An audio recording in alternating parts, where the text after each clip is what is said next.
নমস্কাৰ নতুন এটা ভিডিঅ'লৈ আপোনালোকক পুনৰ স্বাগতম জনাইছো সমৰ্থ এডমিশনৰ টাইমলাইনসমূহ সালসলনি কৰা হৈছে লাষ্ট ডেটসমূহ আপোনালোকৰ বঢ়াই দিয়া হৈছে যিসকলে আজিৰ ভিতৰত প্ৰগ্ৰাম সিলেকশ্যন কৰিব পৰা নাই তেওঁলোকে চিন্তা কৰাৰ কোনো প্ৰয়োজন নাই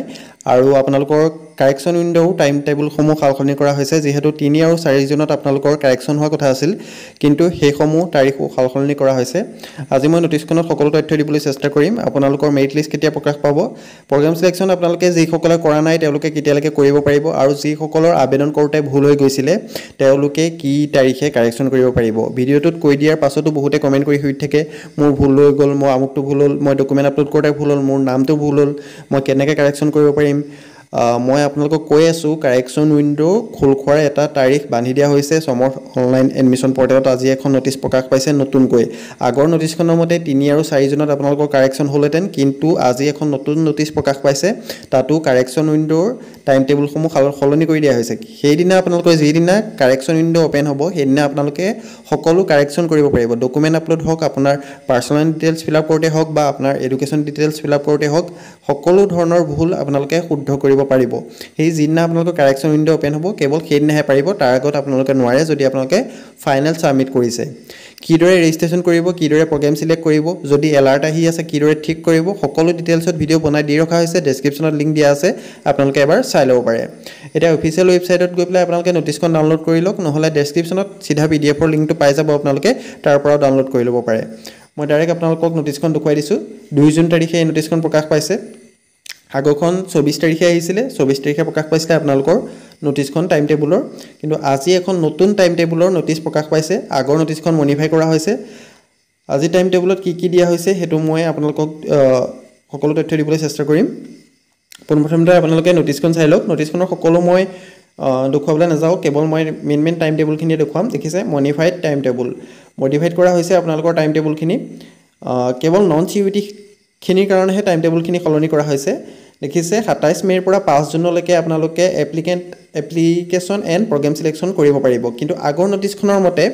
আপোনালোকে কেৱল 2 জুনলৈকেহে প্ৰগ্ৰাম সিলেকশ্যন কৰিব পাৰিলেহেঁতেন আগৰ নোটিছখনো মই দেখুৱাই দিছো এইখন হৈছে আগৰ নোটিছ দুইখন নোটিছ আপোনালোকে ডেসক্ৰিপচনত পাই যাব এখন হৈছে আগৰ নোটিছখন ইয়াত দেখিছে আপোনালোকে 27 মেৰ পৰা 2 জুনৰ ভিতৰত প্ৰগ্ৰাম সিলেকশ্যন দিয়া হৈছিল দেখিছে আপোনালোকে কিন্তু বৰ্তমান নোটিছখনত এপ্লিকেশ্যন এণ্ড প্ৰগ্ৰাম সিলেকশ্যনটো আপোনালোকৰ দিয়া হৈছে 27 মেৰ পৰা 5 জুনৰ ভিতৰত অৰ্থাৎ 5 জুনৰ পাছত কোনো ধৰণৰ নতুনকৈ ৰেজিষ্ট্ৰেচনো কৰিব নোৱাৰিব আপোনালোকে প্ৰগ্ৰাম সিলেকশ্যনো কৰিব নোৱাৰিব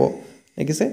আৰু 3 আৰু 4 জুনত আগতে কাৰেকশ্যন হোৱাৰ কথা আছিল কিন্তু হেতু টাইম টেবুল সলনি কৰি দিয়া হৈছে বৰ্তমান 6 আৰু 7 জুনত আপোনালোকৰ কাৰেকশ্যন উইন্ডো ওপেন হ'ব অৰ্থাৎ কেৱল 6 আৰু 7 জুনতহে আপোনালোকৰ যিখিনি ভুল হৈছিল সেইখিনি শুদ্ধ কৰিব পাৰিব আপোনালোকে তাৰ পাছত আপোনালোকৰ একাডেমিক স্কেনিং হ'ব 8 আৰু 12 জুনৰ ভিতৰত 13 জুন তাৰিখে আপোনালোকৰ ফাৰ্স্ট মেৰিট লিষ্টখন প্ৰকাশ পাব 13 জুনত আপোনালোকৰ ফাৰ্স্ট মেৰিট লিষ্ট প্ৰকাশ পাব কিন্তু আগৰ টাইম টেবুলখনৰ মতে 10 জুনতে প্ৰকাশ পোৱাৰ কথা আছিল যেহেতু সালসলনি কৰা হৈছে বৰ্তমান আপোনালোকৰ টাইম টেবুলখন প্ৰকাশ পাব 13 জুনত কিন্তু আগৰ নোটিছখনত 13 জুনত আপোনালোকৰ সেকেন্ড নোটিছে প্ৰকাশ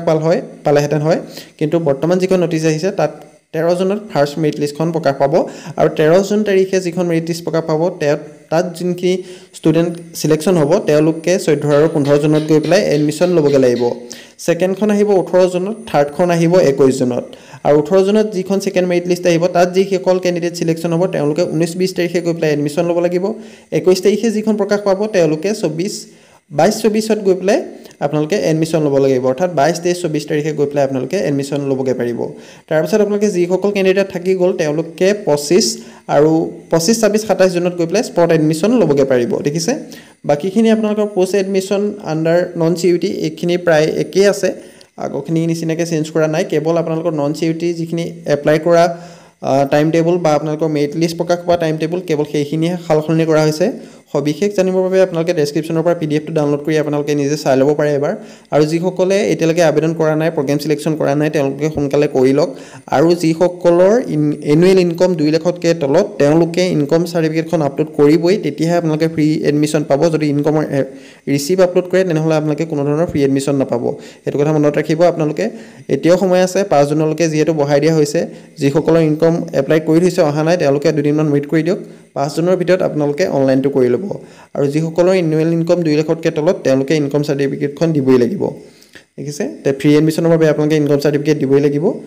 এইটোৱে আছিল আজিৰ ভিডিঅ' যদি প্ৰগ্ৰেম সিলেকশ্যন কৰোঁতে কিবা অসুবিধা পায় তেনেহ'লে আগৰ ভিডিঅ'কেইটা আপোনালোকে চাই ল'ব পাৰে ৰেজিষ্ট্ৰেশ্যন কিদৰে কৰিব সেইটোৰ ওপৰত ডিটেইলছত ভিডিঅ' বনাই দি ৰখা হৈছে ডেছক্ৰিপশ্যনতে লিংক আছে আপোনালোকে সেইখিনিও চাই ল'ব পাৰে ধন্যবাদ